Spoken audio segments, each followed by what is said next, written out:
Tramontana, Gabriel García Márquez. Lo vi una sola vez en Boccaccio, el cabaret de moda en Barcelona, pocas horas antes de su mala muerte.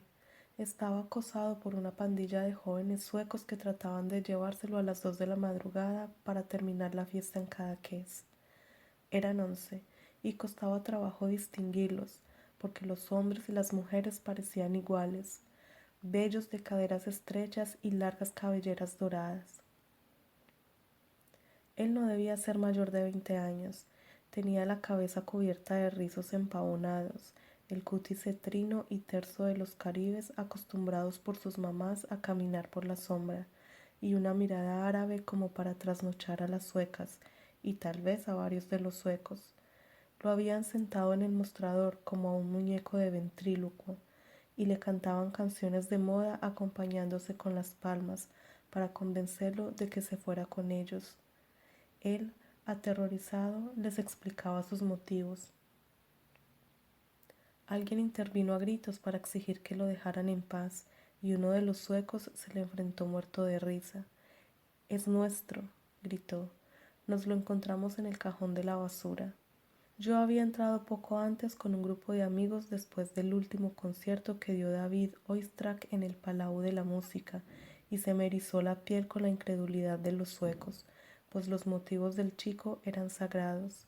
Había vivido en Cadaqués hasta el verano anterior, donde lo contrataron para cantar canciones de las Antillas en una cantina de moda, hasta que lo derrotó la Tramontana.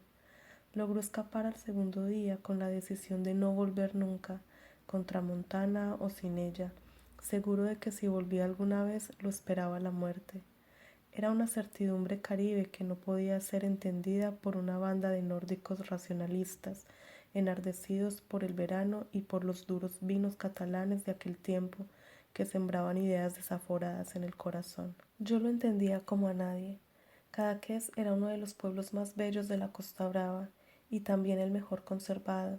Esto se debía en parte a que la carretera de acceso era una cornisa estrecha y retorcida al borde de un abismo sin fondo, donde había que tener el alma muy bien puesta para conducir a más de 50 kilómetros por hora.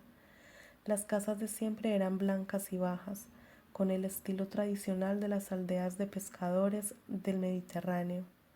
Las nuevas eran construidas por arquitectos de renombre que habían respetado la armonía original.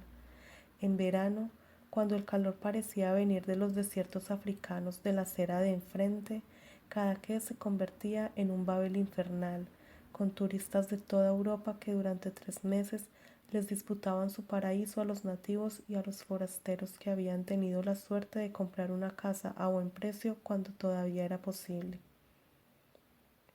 Sin embargo, en primavera y otoño, que eran las épocas en que Cadaqués resultaba más deseable, nadie dejaba de pensar con temor en la Tramontana, un viento de tierra inclemente y tenaz, que según piensan los nativos y algunos escritores escarmentados, lleva consigo los gérmenes de la locura.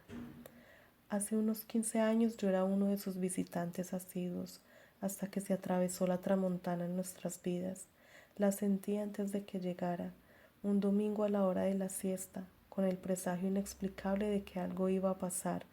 Se me bajó el ánimo, me sentí triste sin causa y tuve la impresión de que mis hijos, entonces menores de 10 años, me seguían por la casa con miradas hostiles. El portero entró poco después con una caja de herramientas y unas sogas marinas para asegurar puertas y ventanas, y no se sorprendió por mi postración. «Es la Tramontana», me dijo. «Antes de una hora estará aquí». Era un antiguo hombre de mar, muy viejo, que conservaba del oficio el chaquetón impermeable, la gorra y la cachimba, y la piel achicharrada por las sales del mundo. En sus horas libres jugaba a la petanca en la plaza con veteranos de varias guerras perdidas y tomaba aperitivos con los turistas en las tabernas de la playa, pues tenía la virtud de hacerse entender en cualquier lengua con su catalán de artillero. Se preciaba de conocer todos los puertos del planeta, pero ninguna ciudad de tierra adentro, ni París de Francia con ser lo que es, decía, pues no le daba crédito a ningún vehículo que no fuera de mar. En los últimos años había envejecido de golpe y no había vuelto a la calle. Pasaba la mayor parte del tiempo en su cubil de portero, solo en alma, como siempre vivió. Cocinaba su propia comida en una lata y con un fogoncillo de alcohol, pero con eso le bastaba para deleitarnos a todos con las exquisiteces de la cocina gótica. Desde el amanecer se ocupaba de los inquilinos, piso por piso, y era uno de los hombres más serviciales que conocí nunca, con la generosidad involuntaria y la ternura áspera de los catalanes. Hablaba poco, pero su estilo era directo y certero. Cuando no tenía nada más que hacer, pasaba horas llenando formularios de pronósticos para el fútbol que muy pocas veces hacía sellar. Aquel día, mientras aseguraba puertas y ventanas en previsión del desastre, nos habló de la tramontana como si fuera una mujer abominable, pero sin la cual su vida carecería de sentido. Me sorprendió que un hombre de mar rindiera semejante tributo a un viento de tierra. Es que este es más antiguo, dijo.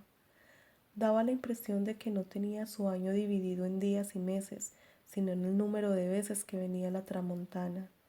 El año pasado, como 3 días después de la segunda tramontana, tuve una crisis de cólicos, me dijo alguna vez. Quizás eso explicaba su creencia de que después de cada tramontana uno quedaba varios años más viejo. Era tal su obsesión que nos infundió la ansiedad de conocerla como una visita mortal y apetecible. No hubo que esperar mucho. Apenas salió el portero se escuchó un silbido que poco a poco se fue haciendo más agudo e intenso y se disolvió en un estruendo de temblor de tierra. Entonces empezó el viento, primero en ráfagas espaciadas cada vez más frecuentes, hasta que una se quedó inmóvil, sin una pausa, sin un alivio, con una intensidad y una sevicia que tenía algo de sobrenatural.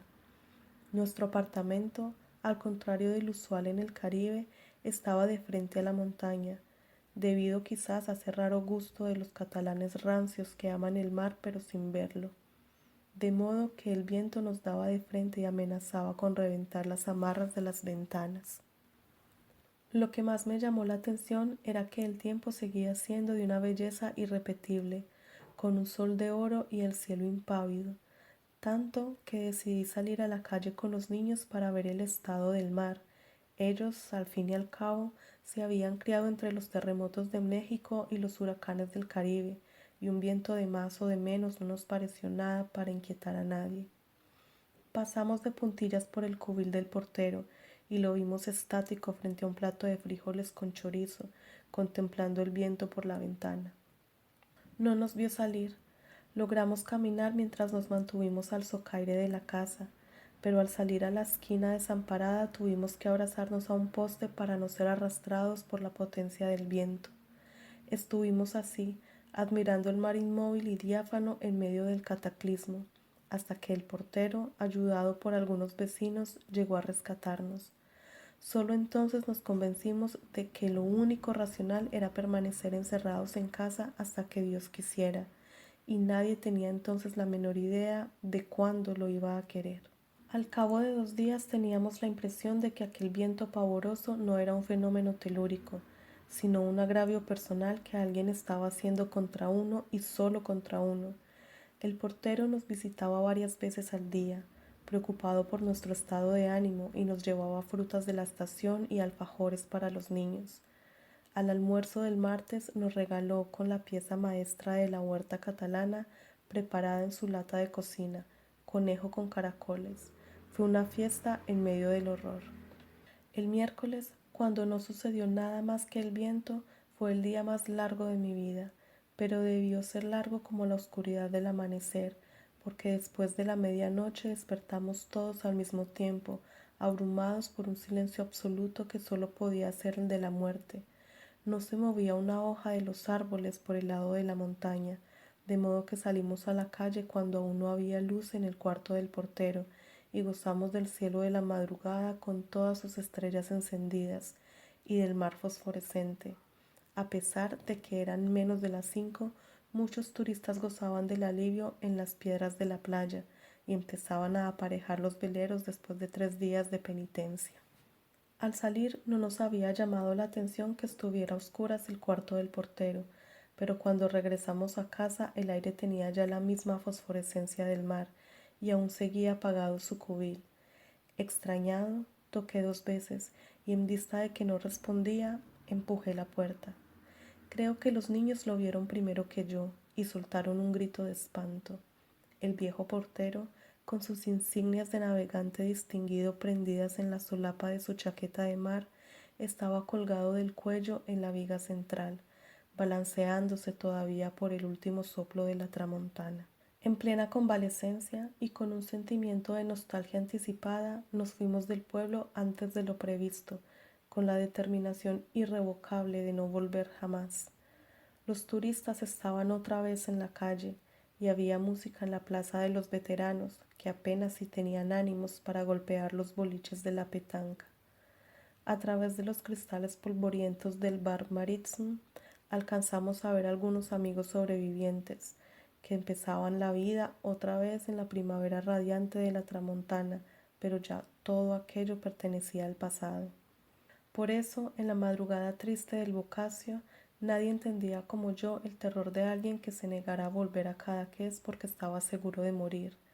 Sin embargo, no hubo modo de disuadir a los suecos, que terminaron llevándose al chico por la fuerza con la pretensión europea de aplicarle una cura de burro a sus supercherías africanas. Lo metieron pataleando en una camioneta de borrachos, en medio de los aplausos y las rechiflas de la clientela dividida, y emprendieron a esa hora el largo viaje hacia Cadaqués. La mañana siguiente me despertó el teléfono. Había olvidado cerrar las cortinas al regreso de la fiesta y no tenía la menor idea de la hora, pero la alcoba estaba rebosada por el esplendor del verano. La voz ansiosa en el teléfono, que no alcancé a reconocer de inmediato, acabó de despertarme. ¿Te acuerdas del chico que llevaron anoche para Cadaqués? No tuve que oír más, solo que no fue como me lo había imaginado, sino aún más dramático. El chico, despavorido por la inminencia del regreso, aprovechó un descuido de los suecos venáticos y se lanzó al abismo desde la camioneta en marcha, tratando de escapar de una muerte ineluctable. Enero 1982.